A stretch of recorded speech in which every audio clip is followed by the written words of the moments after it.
Stamford ကွင်းကြီးကရှင်ပြိုင်ကစားသွားကြမယ်ချက်စီးအသင်းနဲ့ Everton အသင်းတို့ရဲ့ပွဲကြိုသုံးသက်ချက်မင်္ဂလာပါချက်စီးရဲ့ဘာသာမြန်မာနေပြီးတော့ကြုံဆိုလိုက်ပါတယ်စနေနေ့ည9:00နာရီခွဲမှာရှင်ပြိုင်ကစားကြမယ်ချက်စီးအသင်းနဲ့ Everton အသင်းတို့ရဲ့ပွဲစဉ်မှာဆိုရင်တော့ဖြစ်ချက်စီးအသင်းဟာလက်ရှိ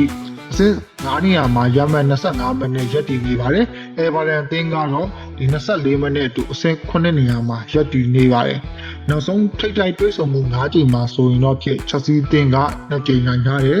2ကြိမ်ကိုတေချထားတယ်တပွဲကိုရှုံးနေထားပါတယ်ချက်စီးအသင်းရဲ့နောက်ဆုံးကစားခဲ့တဲ့ကြံပွဲစုံ9စုံမှာဆိုရင်တော့ဖြစ်ဒီတပွဲသာနိုင်ထားနိုင်ပြီးတော့2ပွဲရှုံးထားတယ်2ပွဲတေချထားပါတယ် Everton အသင်းရဲ့နောက်ဆုံးကစားခဲ့တဲ့9ပွဲမှာဆိုရင်တော့ဖြစ်3ပွဲထိကိုနိုင်ထားတယ်တပွဲတေချထားတယ်တပွဲကိုရှုံးနေထားပါတယ်ချက်စီးအသင်းရဲ့ပေါ်ထွက်လာမဲ့ခံမှန်းလူစင်းမှာဆိုရင်တော့ဖြစ်ကိုသမားနေရာမှာ Robert Sanchez နောက်တန်းမှာဆိုရင်တော့ Gusto Chalobah Fofana Cucurella ဒီထဲမှာဆိုရင်တော့ဖြစ် BCJ Enzo Fernandez တက်စစ်မှာဆိုရင်တော့ဖြစ် Neto Obama Garnacho Joao Pedro ကိုပေါ်ထွက်လာနိုင်ခြေရှိပါတယ်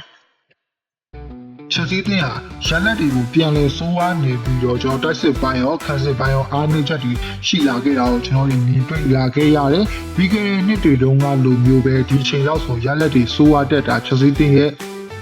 သဘောတဘာဝလိုတော့ဖြစ်လာပြီဒီနေ့မှာဆိုရင်တော့ဖြစ်အသင်းကြီးတွေကိုအကောင်းဆုံးရှင်ပြန်ကစားနိုင်ခဲ့ပေမဲ့အသင်းလက်တွေနဲ့အသင်းငယ်တွေနဲ့တွေ့တဲ့အချိန်ကျရင်တော့ရလက်တွေစိုးဝါးလာတာတွေ့ရတယ်နောက်ဆုံးအလနာအသင်းနဲ့ပွဲစဉ်မှာဆိုရင်တော့ဖြစ်ကျွန်တော်2ဂိုးနဲ့လည်းရှုံးနေထားပါသေးတယ်ဒါကြောင့်မို့နီးပြအန်ဆိုမာရက်စကာအနေနဲ့ကျွန်တော်ဒီပွဲမှာဆိုရင်တော့ဖြစ်မဖြစ်မနေပြန်လဲအနိုင်ရရှိဖို့လိုပါပြီပွဲစဉ်စရာရည်တည်မှုအခြေအနေရဆိုရင်တော့ဖြစ်စင်6ခွန်8ကိုစေစားတဲ့အသင်းတွေကနေပြီးတော့ချက်စီးအသင်းနဲ့ရမတ်တွေတိတ်ပွားချမှုမရှိဘဲနဲ့ကက်ကူရက်တင်နေရရှိပါတယ်။ဒါကြောင့်မို့ချက်စီးအသင်းအနေနဲ့ဒီပွဲမှာမဖြစ်မနေအနိုင်ယူနိုင်မှရပါလိမ့်မယ်။ဒီပွဲသာအနိုင်ယူနိုင်ခဲ့ဘူးဆိုရင်တော့နီးပြအန်ဆိုမာရက်စကာရဲ့ဒီPR ကလည်းတော်တော်ကြီးမားလာပြီးတော့ထိုင်ကုန်အနေထားလုံခါမှုတွေရှိနိုင်တဲ့အနေအထားတွေမြင်တွေ့လာရနိုင်ခြေရှိပါတယ်။ဒါကြောင့်မို့ချက်စီးအသင်းဟာဒီလိုမျိုးခက်ခဲတဲ့အခြေအနေတစ်ခုမှာဘယ်လိုမျိုးရုံးထွက်နိုင်မလဲဆိုတော့ကျွန်တော်စောင့်ကြည့်သွားရမယ်။အဲဘာသာအသင်းကလည်းလက်ရှိအချိန်မှာဖောင်ကောင်းနေတဲ့အသင်းဖြစ်တယ်။ဒီလိုမျိုးဖောင်ကောင်းနေတဲ့အသင်းကိုချက်စီးအသင်းအနေနဲ့အနိုင်ယူနိုင်မှာဆိုတာကြည့်ရမယ်။တခုထူးခြားချက်တစ်ခုအနေနဲ့ချက်စီးအသင်းဟာ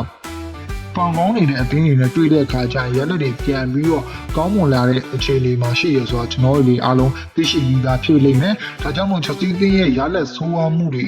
ကိုဒီ Everton နဲ့အသင်းနဲ့ပွဲမှာပြန်လဲခြေဖြတ်ပြီးတော့အနိုင်ရလက်တစ်ခုကိုပြန်လဲနိုင်ယူသွားနိုင်လားဆိုတာကိုကျွန်တော်စောင့်ကြည့်ရပါအောင်မယ်။ဒါကြောင့်မို့ကျွန်တော်တို့ရာဒီစနေနေ့ည9:00နာရီခွဲမှာရှင်ပြိုင်သားကြမယ်ချက်စီးနဲ့ Everton အသင်းတို့ရဲ့ပွဲကိုစောင့်မျှော်အားပေးရင်းနဲ့ကြည့်ရှုခန်းစားအောင်ပါပဲ။ဒါကြောင့်ကျွန်တော်အနေနဲ့ဒီနေ့ပွဲဒီလိုမျိုးပွဲရဲ့ခံမှန်းချက်အနေနဲ့ကျွန်တော်ကတော့3ဂိုးလောက်နဲ့အနိုင်ယူသွားနိုင်မယ်လို့ကျွန်တော်အနေနဲ့ခံမှန်းသုံးသပ်ချင်ပါတယ်ခင်ဗျအားလုံးကိုကျေးဇူးတင်ပါတယ်